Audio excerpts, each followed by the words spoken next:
Nuremberg, February 12, 1945. The city lay shrouded under a thick blanket of snow, each flake a tiny, silent witness to the oppressive atmosphere that had settled over the once vibrant streets. Buildings, scarred by relentless bombing raids, stood as skeletal reminders of a war that seemed to have no end. The air itself felt heavy, laden with a palpable sense of dread and mistrust.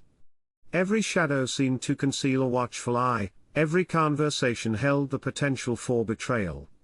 In such times, even the simplest things became imbued with a sinister significance.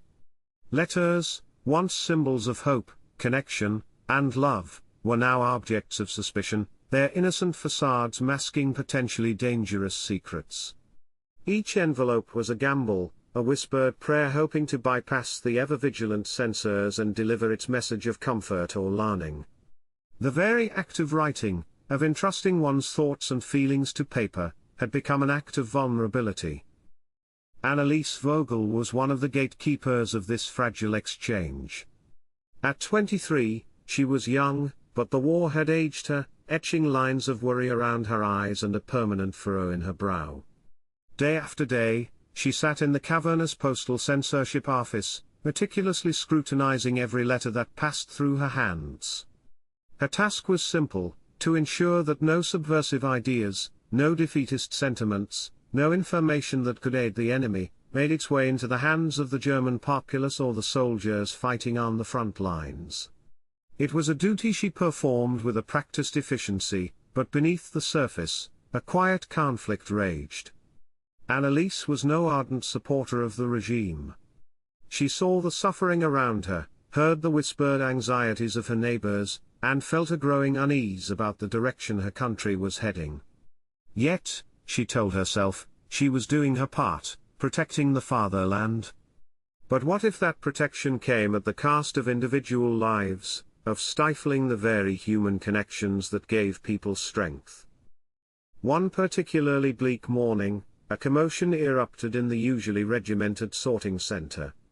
A train carrying mail from the Eastern Front had been partially derailed, scattering its contents across the snow-covered tracks.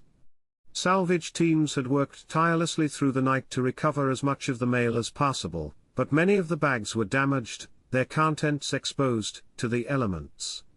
Now, these battered and muddied bags were arriving at the censorship office, creating a scene of unprecedented chaos. Sorters rushed about, attempting to organize the waterlogged and often illegible letters. The air was thick with the scent of wet paper and the murmur of anxious voices. Amidst this confusion, a curt announcement echoed through the hall: an order issued from the highest authority: all censorship activities were to be suspended for the next 72 hours. The order landed like a bombshell. Heads turned, whispers intensified, and a palpable sense of unease settled over the room. In the midst of war, such a suspension was not just unusual, it was unheard of. Why would the authorities, so meticulous in their control of information, suddenly relinquish their grip? Anneliese felt a chill run down her spine. The order was unsettling in its implications. What could possibly justify such a radical departure from established protocol? Was it a trap? A test of loyalty? Her mind raced, trying to make sense of the seemingly senseless. Suspicion bloomed like a poisonous flower within the censorship office. Colleagues eyed each other with renewed caution, wondering who might be privy to the real reason behind the suspension. The air crackled with paranoia as people speculated about hidden motives and potential consequences. The seeds of doubt were sown, and they threatened to unravel the already fragile sense of unity and purpose that held the office together. Anneliese, too, felt the tendrils of suspicion tightening around her. She knew that in such an environment, even the smallest misstep could have devastating consequences. The world turned upside down. The next 72 hours would be a test of her resolve, her loyalty, and her very survival. The stage was set for a dangerous game of deception and intrigue. The promise of escalating tension, and the introduction of more characters looms large. The danger Annalise finds herself in is growing quickly. If you are enjoying this story, be sure to subscribe to our channel for the next exciting chapter. The implications of the censorship halt rippled outwards, disrupting the carefully orchestrated flow of information and control. Mountains of unread mail began to accumulate, towering over desks and spilling onto the floor. The sheer volume was overwhelming, a physical manifestation of the anxieties that were growing within the office. Every hour, more bags arrived, each one adding to the already insurmountable backlog. The delay threatened to cripple the entire postal system, creating bottlenecks and disrupting communication across the country, and to the front lines. Letters from soldiers, desperately awaited by their families, sat unopened, their messages of reassurance and hope delayed indefinitely. Orders from headquarters, crucial for coordinating military operations, remained unsent, potentially jeopardizing strategic initiatives. The morale of both soldiers and civilians, already fragile, began to erode further as the lifeline of communication faltered. The carefully constructed narrative of strength and unity began to fray at the edges, exposing the underlying anxieties and uncertainties that plagued the nation. Into this maelstrom of chaos and suspicion stepped Captain Otto Brandt. A man carved from granite and ambition, Brandt was the embodiment of Nazi ideals. His uniform was always immaculate, his posture ramrod straight, and his gaze unwavering. He possessed a sharp, analytical mind and an unyielding commitment to the regime. He saw the world in stark terms: loyalty versus betrayal, order versus chaos. His role within the postal service was to maintain discipline, enforce ideological purity, and root out any signs of dissent or sabotage. He was a ruthless enforcer, feared and respected in equal measure. The sudden suspension of censorship struck him as an anomaly, a potential crack in the system that needed to be investigated immediately. Sabotage, he suspected, was afoot, and he would not rest until he had uncovered the truth and punished those responsible. Brandt's investigation began with methodical precision. He summoned key personnel, subjecting them to intense interrogations, his questions sharp and probing. He scrutinized records, searching for inconsistencies and irregularities. He deployed informants to monitor the conversations and activities of the postal workers, creating an atmosphere of pervasive surveillance. His methods were designed to intimidate and uncover any hidden loyalties or subversive intentions. He was convinced that someone within the censorship office was deliberately undermining the war effort, and he was determined to expose them, no matter the cost.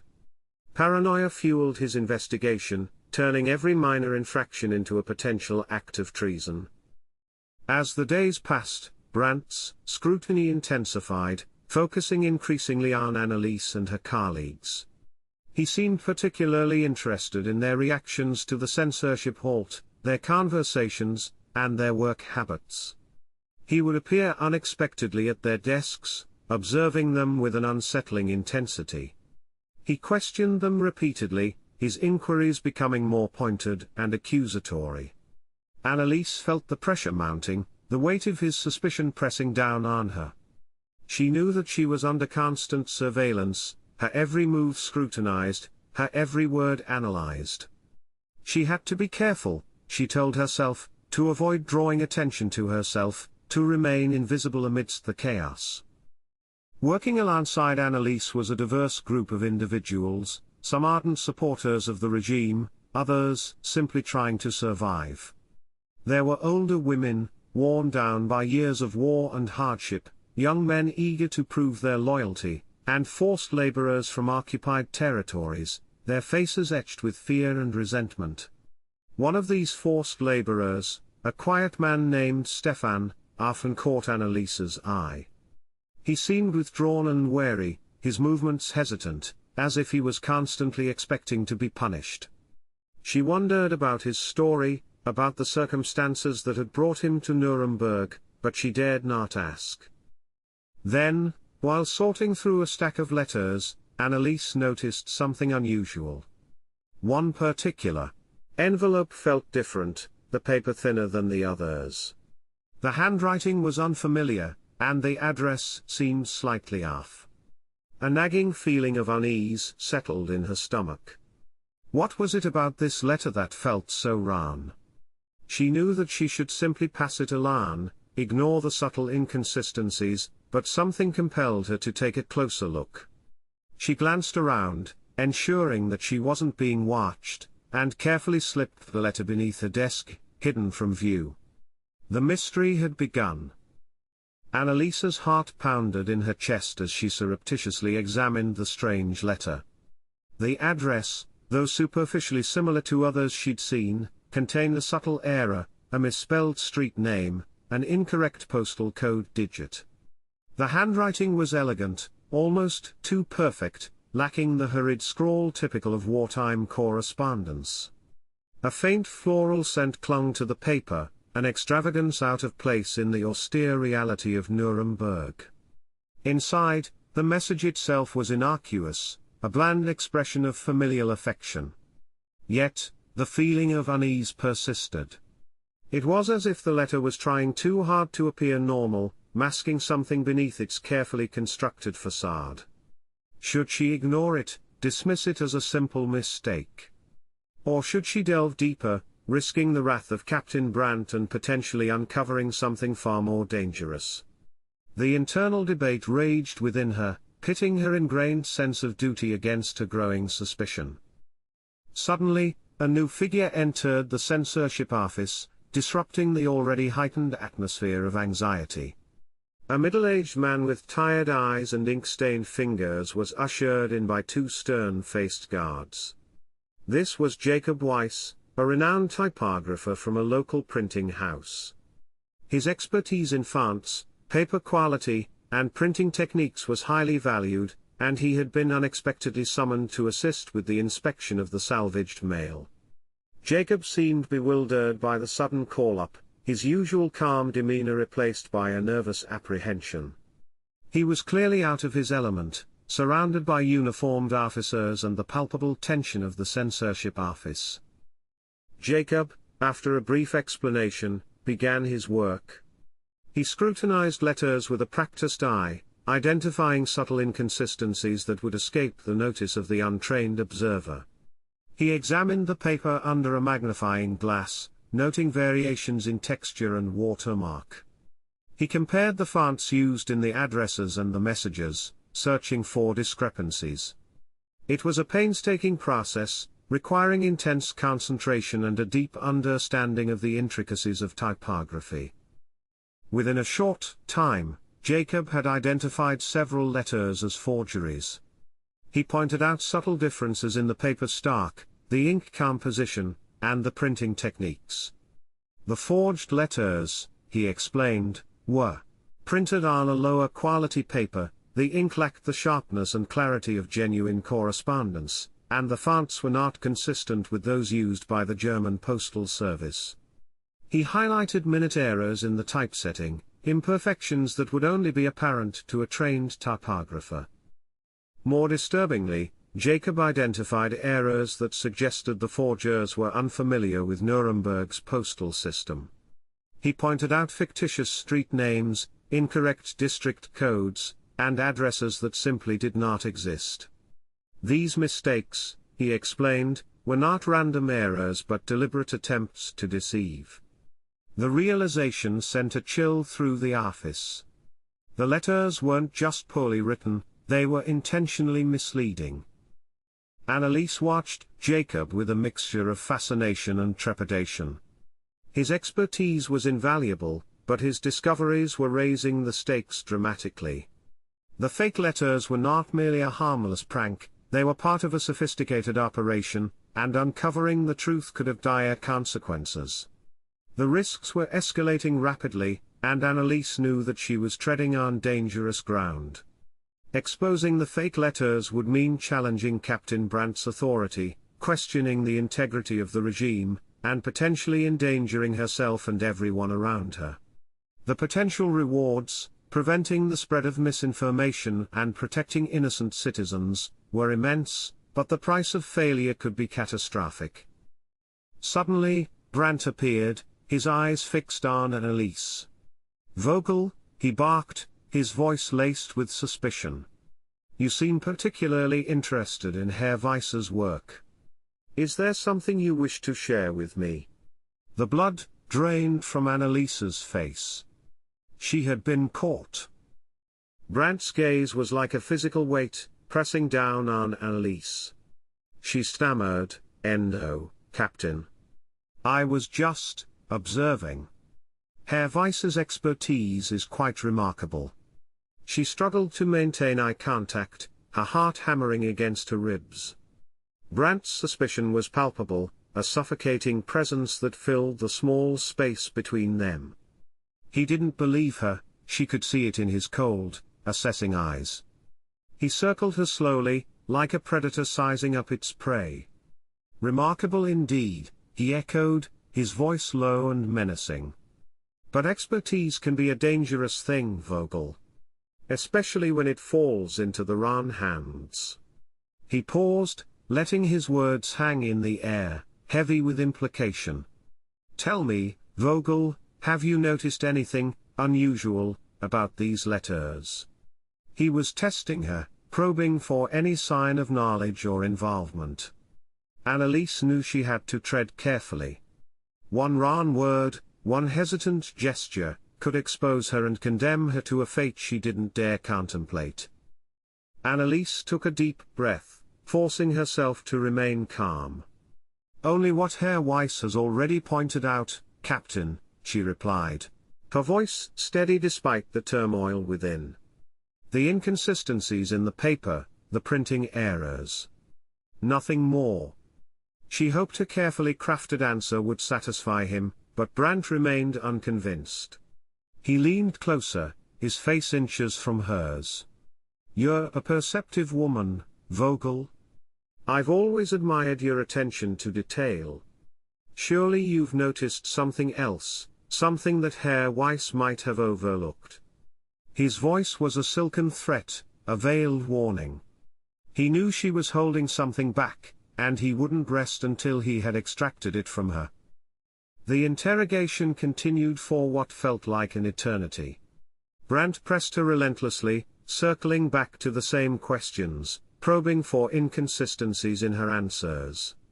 He tried to intimidate her, reminding her of the consequences of disloyalty, the penalties for treason. He attempted to manipulate her, appealing to her sense of duty, her patriotism. Anneliese parried his attacks with carefully chosen words, deflecting his accusations, and maintaining her facade of innocence. Inside, however, her mind was racing, weighing her options, calculating the risks. How much did Brandt know? Was he bluffing, or did he have concrete evidence against her? Could she trust anyone in this office, or were they all potential informants? The pressure was immense, threatening to crush her beneath its weight. Anneliese found herself caught in a moral quagmire. Her duty to the Nazi regime demanded absolute obedience, unwavering loyalty. But her conscience whispered a different message, a call to empathy, to compassion. The letters, she now realized, were not just pieces of paper, they were weapons, instruments of deception and psychological warfare. They were designed to manipulate the minds of ordinary citizens, to sow discord and distrust, to undermine their faith in the war effort. And she, Anneliese Vogel, was being asked to participate in this deception, to become a cog in the machinery of propaganda. The thought was abhorrent to her, a violation of everything she believed in. The scope of the Allied operation began to dawn on Anneliese. This wasn't just about a few misspelled addresses or poorly printed letters. This was a large-scale, meticulously planned campaign, designed to destabilize the German home front. The Allies were not just targeting military installations or strategic resources, they were targeting the hearts and minds of the German people. They were exploiting their fears, their anxieties, their vulnerabilities.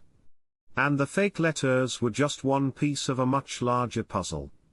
They were spreading misinformation about the war, exaggerating casualties, and fabricating stories of defeat. They were sowing dissent among the population, turning neighbor against neighbor, and undermining their trust in the government. They were also using the letters to identify potential dissidents, individuals who were critical of the regime or sympathetic to the Allied cause. By monitoring the responses to the fake letters, they could pinpoint those who were most likely to resist. After what seemed like an eternity, Brandt finally relented. "You may go, Vogel," he said, his voice still cold and menacing. "But I will be watching you. Do not disappoint me." Anneliese nodded silently and hurried away, desperate to escape his oppressive presence. As she walked back to her desk, she knew that she had reached a critical juncture. She could continue to play it safe, to follow orders, and to ignore the growing sense of unease within her. Or she could take a risk, defy Brandt's authority, and investigate the fake letters further. The choice was hers, and the consequences would be far-reaching. That evening, after a restless night, Anneliese made a decision. She couldn't stand by and do nothing. She had to find out the truth about the fake letters, even if it meant risking everything. She resolved to secretly investigate further, gathering evidence and uncovering the Allied operation's true purpose. She knew it was a dangerous game, but she couldn't live with herself if she didn't try. Driven by her resolve, Anneliese embarked on her clandestine investigation. Each stolen moment became precious, each hushed inquiry a gamble. After the day's grueling censorship duties, while Nuremberg slept under the watchful gaze of anti-aircraft searchlights, she would sneak back to the postal office. Using a purloined master key, she navigated the labyrinthine corridors, the silence amplifying the pounding of her heart. She meticulously searched through discarded documents, piecing together fragments of information like a desperate scavenger. She scrutinized the salvaged mailbags, seeking patterns in the addresses, the handwriting, the postmarks. She knew that every clue, no matter how insignificant it seemed, could hold the key to unraveling the conspiracy. Realizing the limitations of her own knowledge, Anneliese knew she needed an ally. The only person she could trust, or at least, the person whose expertise she desperately needed, was Jacob Weiss. Approaching him was a risk, but she saw no other way. During a brief respite in the canteen, she cornered him, her voice barely a whisper. She confided her suspicions about the fake letters, her fears about the Allied operation, and her determination to uncover the truth. Initially, Jacob was hesitant, his eyes wide with apprehension. He was a typographer, not a spy, and the prospect of defying the authorities terrified him. But Anneliese's sincerity, her unwavering commitment to justice, slowly chipped away at his resistance. He saw the danger she was in, the courage she possessed, and he couldn't turn his back on her. He agreed to help, knowing that he was risking his own safety, his own life. Together, Anneliese and Jacob delved deeper into the mystery. Jacob, with his encyclopedic knowledge of typography and postal regulations, provided invaluable insights. He identified subtle inconsistencies in the forged letters that had eluded Anneliese, revealing the sophistication and the scale of the Allied operation. They discovered that the fake letters were not randomly distributed, they were targeted at specific individuals and groups, carefully selected based on their vulnerabilities and their potential for dissent. The purpose of the fake letters, they realized, was multifaceted. Some were designed to spread misinformation, exaggerating casualties and fabricating stories of defeat to undermine morale. Others were intended to sow discord, turning neighbor against neighbor by spreading rumors and accusations. But the most insidious purpose was to identify potential dissidents. By monitoring the responses to the fake letters, the Allies could pinpoint those who were critical of the regime or sympathetic to their cause. These individuals, once identified, could then be targeted for surveillance, intimidation, or even arrest. They discovered that the targets included families of soldiers serving on the Eastern Front, individuals who had expressed doubts about the war, and members of underground resistance groups. These were the vulnerable, the marginalized, the ones most likely to be swayed by Allied propaganda. The consequences for these individuals could be devastating: imprisonment, torture, or even death. Anneliese felt a surge of anger and determination. She had to stop this, to protect the innocent, to expose the truth. Just as Anneliese and Jacob felt they were closing in on the truth, disaster struck. Stefan, the quiet forced laborer who had caught Anneliese's eye, was seen talking to Captain Brandt. Stefan had always seemed withdrawn and fearful, but now, his eyes were filled with a desperate plea. He was betraying them, informing on them. Anneliese felt a wave of despair wash over her. She had trusted Stefan, seen him as a fellow victim of the regime. Now, he was their Judas, leading Brandt straight to them. Brandt, his face contorted with fury, stormed into the sorting room. He pointed a trembling finger at Anneliese. "You," he roared, his voice echoing through the hall. "You are under arrest for treason. And you," he turned to Jacob, his eyes narrowed with contempt, "for conspiracy." The climax had begun. Brandt's accusations hung in the air, thick with malice and the threat of imminent danger. Anneliese stood frozen, the weight of his words crushing her. Jacob, his face pale with fear, instinctively moved closer to her, a silent gesture of solidarity. The other postal workers, their faces a mixture of shock and apprehension, watched the scene unfold, their whispers creating a low, unsettling hum. Brandt advanced, his eyes burning with righteous indignation. "You think you are so clever, don't you?" he sneered, his voice dripping with sarcasm. "You think you can outsmart the Führer, undermine the war effort, and get away with it? You are sorely mistaken." He gestured to two armed guards who stepped forward, their rifles pointed directly at Anneliese and Jacob. "Seize them." As the guards moved to apprehend them, Anneliese knew she had to act quickly. This was her last chance to expose the truth, to save the innocent victims of the Allied deception. She took a deep breath, steeling her nerves, and stepped forward, raising her voice to address the crowd.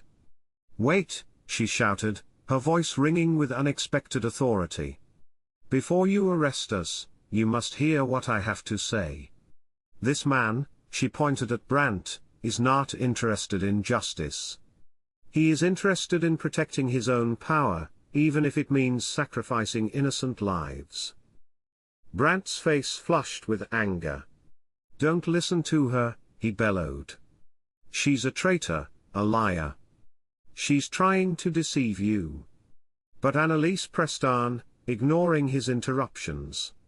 "The Allied forces are dropping fake letters," she revealed, her voice clear and strong.